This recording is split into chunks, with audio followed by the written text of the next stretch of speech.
Hey guys, welcome back to another video. In today's video, um we're gonna be reacting to more stuff, more about Karens.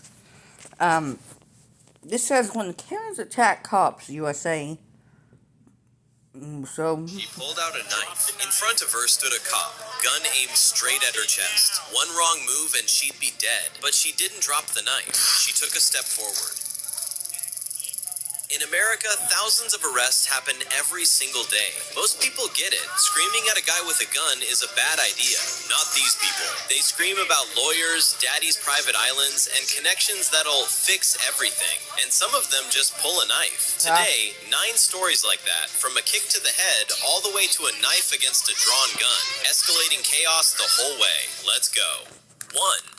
The Weed Girl, Ohio night, a bar parking lot. A guy passed out behind the wheel with his foot still on the gas. The car's parked, but not turned off. If it weren't for the parking brake, it would have already rolled into oncoming traffic. Cops pull him out, and he admits it. He was drinking, smoking weed, had no business driving at all. Case closed, right? But then his girlfriend walks out of the bar and sees a cop going through her car. She goes off instantly, screaming that it's her car, that the cop has no right to touch it, whipping out her phone and demanding he explain himself on camera.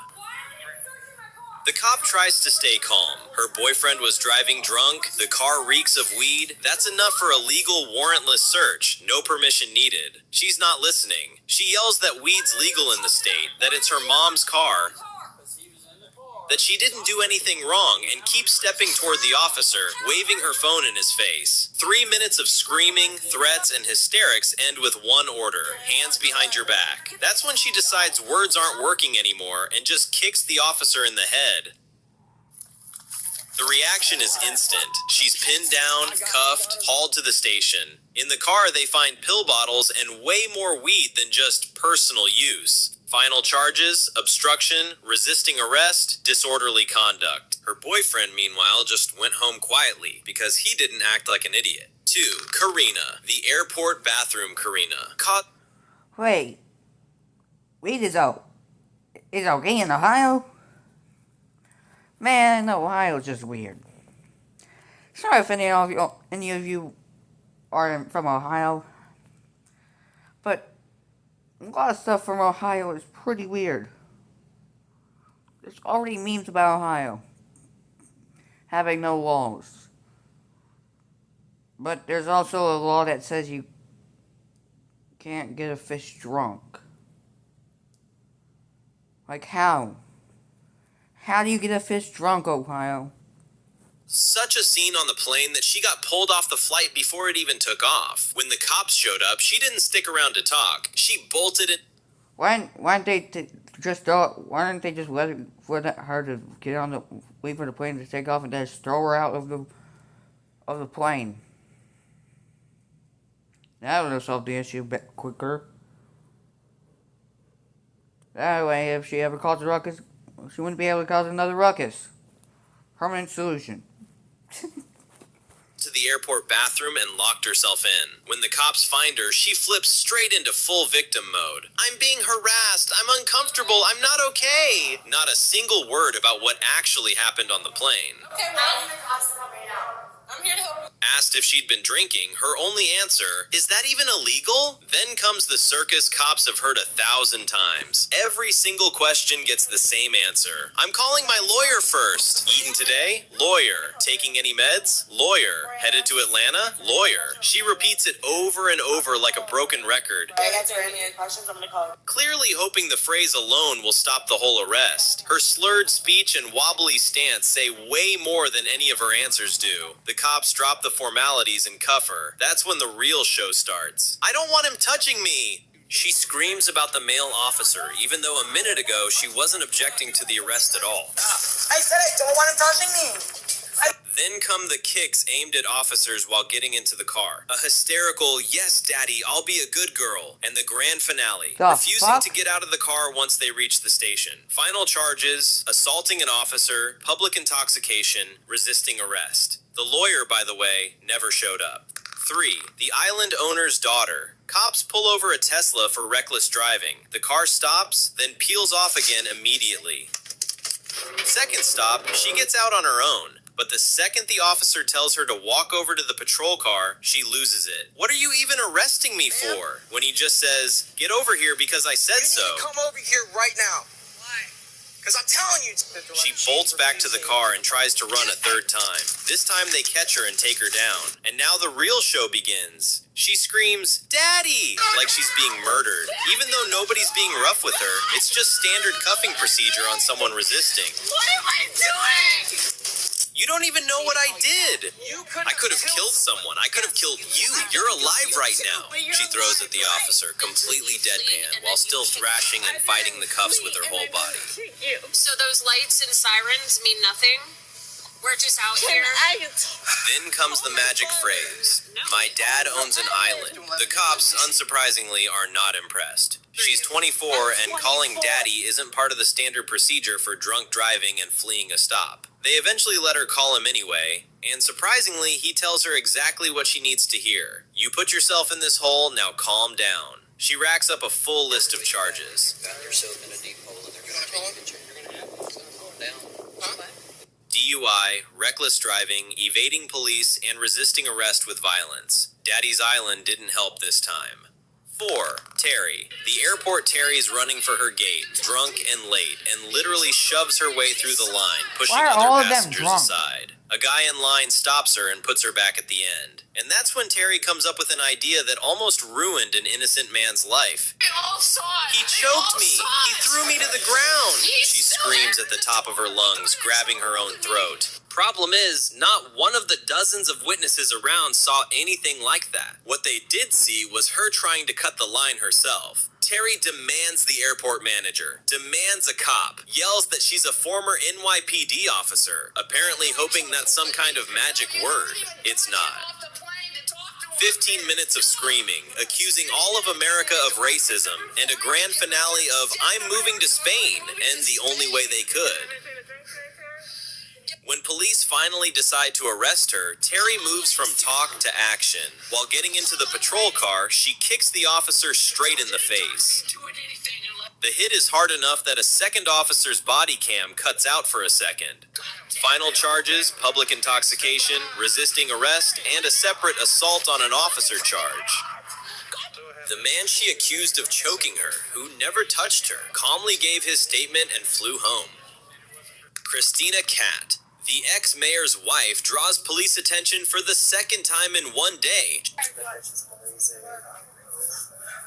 She gets kicked out of a bar after shoving other patrons, trying to start fights, and at one point just sitting down in the middle of the floor and kicking her legs on the ground like a toddler. When cops arrive, her main theory comes out. The whole town is targeting her and her husband because they're white. Police patiently explain she's being detained for specific behavior at the bar. Because you're white. Fighting, Because they're shoving, white. insults, not her skin color. Christina isn't listening.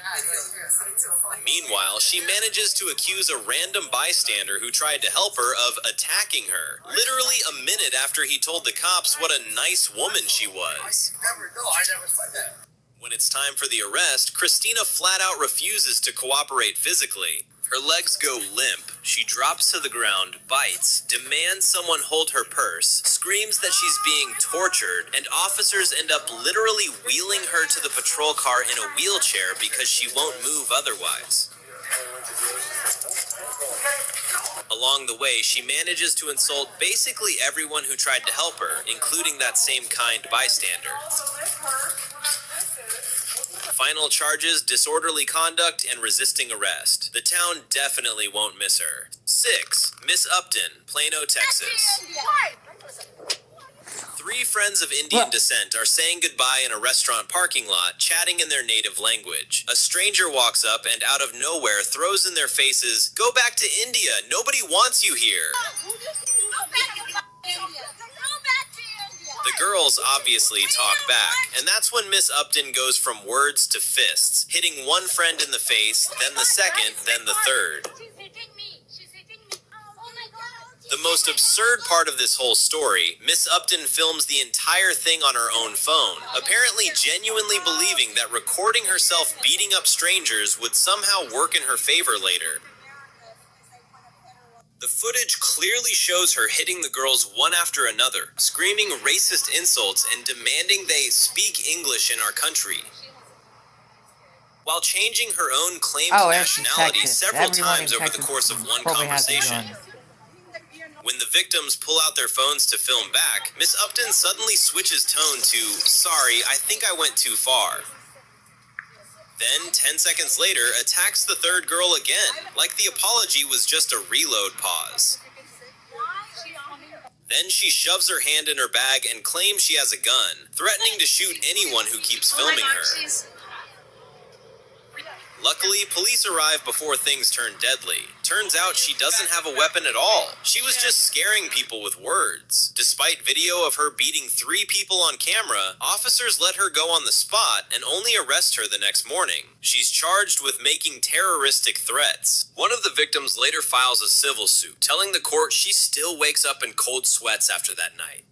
7. Jamie Granger, New Mexico. Several drivers report a blue car flying down the highway, nearly colliding with oncoming traffic. An officer hits the lights, the car stops, then takes off again right in front of him. He can't physically chase her at that speed, so he radios the car's description and drives in the same direction, hoping for luck. Luck comes fast. The same blue car turns up in a gas station parking lot. The officer goes inside and asks staff who owns it. Hey man, who just walked in owning that car? The answer? She's in the bathroom. What follows is one of the most ridiculous scenes in traffic stop history. The officer knocks on the stall door. The woman inside screams, "I just want to use the bathroom!" And the door eventually gets kicked in, with Jamie Granger let out in cuffs. At first, she flat out denies everything. "I was just going to the bathroom. I didn't do anything." Wasn't you. Then she admits she'd been drinking. Then she starts thrashing, screaming, and trying to break free of the cuffs in front of everyone. Officers offer a sobriety test. She agrees, then has a meltdown mid-test and shouts, "I'm drunk, okay? I'm drunk!" right there on the road. At the station, while searching the car, they find 2 open vodka bottles on the driver's seat. Vodka! And that's when Jamie goes full chaos mode. She screams that she's being assaulted, that it'll count as sexual assault, that the cop will get an extra charge if he lays a finger on her. You're gonna get bad. Come on. No! Come on. Okay. Mommy, go! And at the peak of it all, kicks the officer straight in the chest hard enough to knock out his body cam for a second. Then she's biting, thrashing with arms and legs until it takes 4 officers to physically get her into the patrol car. Final charges, aggravated DUI, and 2 counts of assaulting an officer. 8. Desiree, the kid in the car. Can A she get black another count for SUV that is big flying down flat out residential rude? streets, nearly hitting other drivers. I don't know her issue. When the car's finally pulled over, one detail should make any normal person's hair stand up. There's a kid in the back seat, and it's the grandmother behind the wheel, driving her own grandchild in that state. I guess your mom? Grandma? From the first second, the woman starts being rude, yelling and threatening police with a lawsuit because I've got proof. Asked to step out of the car, refusal. Asked to take a sobriety test, she ignores it and keeps screaming. When officers finally pull her out for testing, Get up? No, he told me. Get up, get in there. He told she suddenly starts kicking one of them mid-procedure, earning another charge in real time. That's enough. That's enough. At the station, it comes down to a breathalyzer, and the result turns a bad situation into a catastrophic one.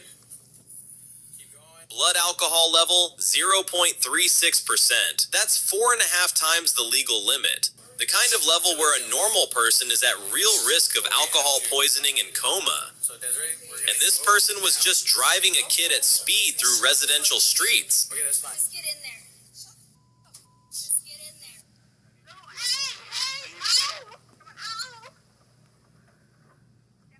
When they try to walk her into a holding cell, she blows up again, digging her heels in, screaming, "Don't touch me," threatening new lawsuits against everyone trying to get her there, and keeps resisting until she's physically inside. The final charge list is heavy, even by this list standards. Aggravated DUI, child endangerment, 2 counts of assaulting an officer, and 3 counts of resisting arrest. 9. Brandy Magan, Walmart store employees call the police because a woman inside starts threatening shoppers with a brick she grabbed off a shelf. When the brick gets boring, she steals a folding knife and keeps threatening people with that instead. The first officer on scene finds her at exactly that moment, knife in hand, pointed at random shoppers. Drop the knife now. He draws his gun and aims it right at her, ordering her to drop the knife. Brandy doesn't react at all, like she doesn't even notice a gun barrel staring at her from 15 feet away.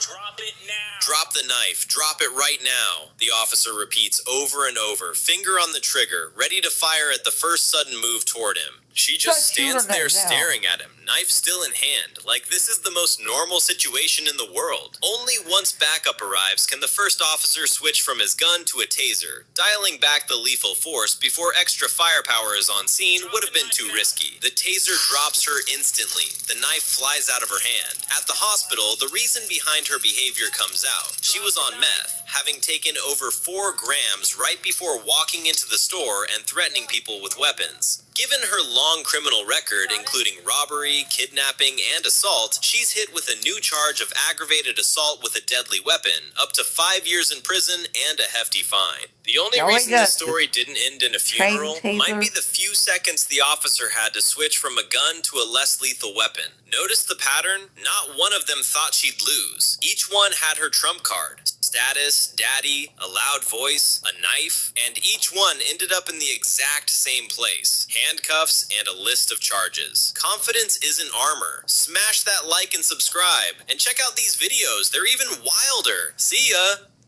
Okay. This Minecraft build. No. No, no, no, no.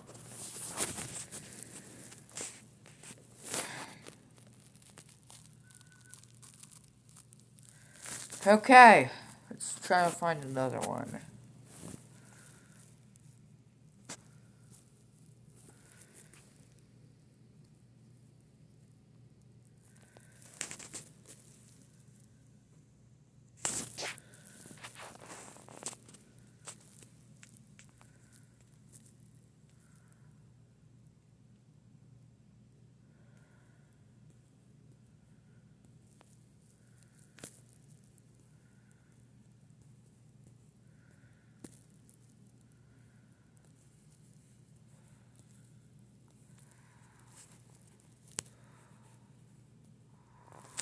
They walked in confident. They walked out in cuffs.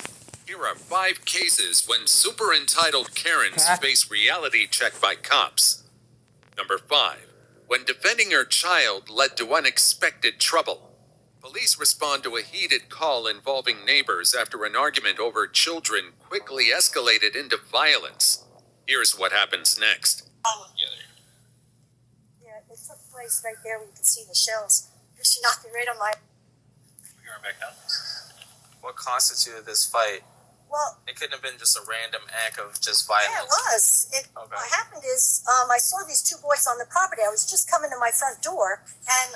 They were like right here or something? Yeah, and they grabbed shells. And honestly, I figured it would just... I said to her, it's no big deal, it's over with, but... they shouldn't be on my property taking shells. She says, well, they didn't take shells. She was very hostile. Then she got this close to me, and I just pushed her away, and that was it. She knocked me right on my... Kept saying they're kids. They're 10 years old, but they're not little. They're pretty good-sized kids, but the kids didn't... They left laughing like, F you, and that was it. But the mother took it like, oh, my God.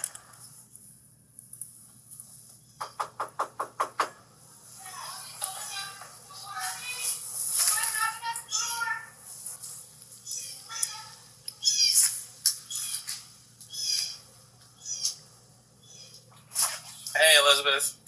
Come on out and talk to me. Yeah, I need to talk to you. Okay. I was just fixing a call because Saying something. I actually need my kids to step out because this involves my children. She was screaming and racial profiling my child. She called him the N-word. So that's what my son called me on the phone. They were shooting their Nerf guns. He's 10. Yeah. And he shot the Nerf gun in her yard. She came out. She was screaming at him. Told him that she, just obviously horrible things because he called me horribly upset. So I go down to confront her. I'm like, hey, you can't talk to children like that. And she's like, I'll talk to anybody any kind of way I want. And I'm like, no, you really cannot talk to children, especially this one right here, my child. The mother shares her side of the story, claiming she stepped in to defend her son and told the neighbor she had no right to speak to a child that way. Look. When she stepped up and pushed me really hard and hit me in my face, which caused us to have an altercation. Like, I just had back surgery. I obviously didn't go in a fight because I'm in a dress, in high heels, and I just went down there to defend my child. Okay. All right, so that was a spontaneous statement, but I'm going to read you your Miranda warning, okay? Not saying you're going to jail, but I have to read you your Miranda rights because there are allegations against you that you... I have witnesses. Can you ask them? But I have to read you your Miranda warnings. I have to ask you more specific questions. I know you just... All right? So you have the right to remain silent. Anything you say can be used against you in a court of law. You have the right to talk to a lawyer and have him or her present with you while you're being questioned. If you cannot afford to hire a lawyer, won't be appointed to represent you. You can decide at any time to exercise these rights, not answer any of my questions or statements. Do you understand each of these rights I've explained to you, Elizabeth? Yes, sir. Having these rights in mind, do you wish to continue to talk to me and answer specific questions while we're here? Yes, sir. Okay. So, obviously, you and her got into a fight, right? You're saying she pushed you, and then that's... No, she hit me in my face and pushed me. Okay. We were like a little more closer than you and I. So walk me to the beginning. Okay, your kids were possibly picking up seashells or supposedly no, or something. Not what happened. Okay, I don't want to put words in your mouth, so you tell me from the beginning. My son told me that that's what she accused him of, and he said, "No, ma'am, that's not what we were doing. My bullet from my Nerf gun fell into your yard. They picked it up and tried to show her, and she was still cursing at them. Okay, I can see that. They were playing around. Racial profiling, yes, and that's my son's biracial. So, racial profiling? Yeah, she called him the N-word several times. Okay. So that's what got my son there. He's 10. From a distance, though, right? She never actually went up to your kids? No, it was... Like from the threshold of her doorway and from the driveway where it was. Okay. That's where she came up to them at. Okay. At the street. He wasn't in her actual yard, is what he's saying, and I believe him. While she maintained she was protecting her son from verbal abuse, both the body cam footage and witness statements suggest she was the one who escalated the situation. And then what happened? I came up and I knocked on her door because I wanted to talk to her, because obviously I wanted to see what was going on, and she wasn't at her door, so she was in the garage, so she was coming out, so I went from her front porch back to the garage door, which is where she met me, which is where we were having the conversation. Okay. And that's where I said, "Ma'am, those two children right there," and she said that they were throwing shells, and I said, "No, ma'am." And she said that they had a gun, and I said, "Ma'am, it was a toy gun, like it's a Nerf gun." She's like, "How am I supposed to know?" And I'm like, "They showed you the bullet." Okay. And at any point, do you remember her trying to leave or walk past you? No, she never. She was walking past me, and she also pushed me out of her way to walk past me. Okay, so you don't remember because this whole thing was captured on video. Okay. Okay, so from the video, it's showing opposite of what you're telling me. From the video, I see her coming out talking to you in the driveway. You're clearly upset, talking to her, whatever. A conversation, I get it. But in the video, it shows her trying to go past you like this, and you blocking her route of exit. That not blocking her exit. That's when she said she could talk to anybody any way she wanted, and I said, "Not my child." That's when I just stepped in and said, "But not my child." Okay, but what I'm saying is, if we're talking like this, that's all. She also, that's all that. That's exactly what happened. I didn't. So when she tried to walk away from you, why'd you step in front of her? Because she was saying that she could talk to anybody any way she wanted, and he's 10 years old, and I just. Not any child. You just can't talk to children any kind of way. It's not acceptable. Morally wrong, right? But it's not against the law, correct? As a mother, I can understand where you're coming from, right? But morally, is it wrong? Yeah. Yelling at my child, biracial, statements and stuff like that, right? I can understand you're upset, okay? But when you guys finish that, are going back and forth with each other, she tries to leave or diffuse the situation from walking past you. Officers review the evidence and clarify that blocking someone's path is illegal. And legally, the neighbor had the right to push past her. Yeah. You take a step to the left. It doesn't matter. I didn't touch her. I just stepped towards her. Right, so... She didn't deserve me getting hit in the face or pushed. So, basically, here, this is what it is. When someone tries to... If we're arguing back and forth like you and her were, you guys weren't pushing each other at that point. When she tries to leave like this, and you step in her way, you're blocking her path of exit. By law, she has the right to push you out of her way now. Even if she still has XOA? You blocked her. She's on her property. Okay? So that's a little education for you. Even if she's being rude and saying rude things. Man, like, being rude is not I'm saying criminal. I can see if I completely like blocked her in and like caved her in. Well, you guys were literally right by the I just garage. stepped and was like, but not my child. Right. But like, this is put my body. This is the garage from the video right here, right? But I didn't block her in. Like you can see it. She still had room. Are there any other? Are there any other adults? Yes. Okay. Just how many kids are there? Can you get other people's? Yeah. You're gonna be placed under arrest. Can I put my shoes on? Yeah, we'll get your shoes. We'll have your phone shoes. numbers and Yeah, we'll get that. So right now you're can gonna you be please, I placed. just had surgery on my back. Can you please sit in the front? No, I can't do that. Please. Because from the video, it don't look like your surgery had anything to do with it. So put your hands Can I behind your back. please let someone know what's going on? That's awesome. We'll get out of the doorway. Let's get out of the Can I doorway. please put my shoes on? We'll get your shoes. We'll get your shoes. We'll knock on the door. We'll explain it to the other adult in there. Oh my god. 651 adult in custody. So lift your hands up so I can double lock them for you. I'll pull my car up. I want to step over here. Okay. It's okay. It's okay. So right now, you're being placed under arrest for battery on an elderly person, 65 years or older, which is a felony. Okay? Oh my gosh. They then explain the charges, and arrangements are made for her children to stay with a trusted friend as she's taken into custody. She had plenty of room to still go. She did. She did. This is wrong. No, man, it's not. What you did was wrong. No. You're going over there to talk to her is one thing, but you can't block somebody's path of exit when they try to leave from in I front of you. didn't block it. She was not blocked. You'll have your day in court to discuss it with a lawyer or something like that, and they'll play the video in court. It's going to be evidence. So, actually, you know what? Step out for me. Let's take photos of her. Okay. Do you want an ambulance to come check you out? No. Step all the way out for me, man. I'm sorry. That's okay, because I already got the 911 call. So she's got some. I'm gonna just raise your. Is it your right knee? Okay. So an injury right there. That looks like that's from the ground when you threw her on the ground. Yeah. And then get her arms and her face. And you battered her pretty good. She fell, which is what excited me. Okay. Get scratches on your arms, John. Alright, I'm gonna end it here. I'll make a part 2 for this episode, for this video. Bye.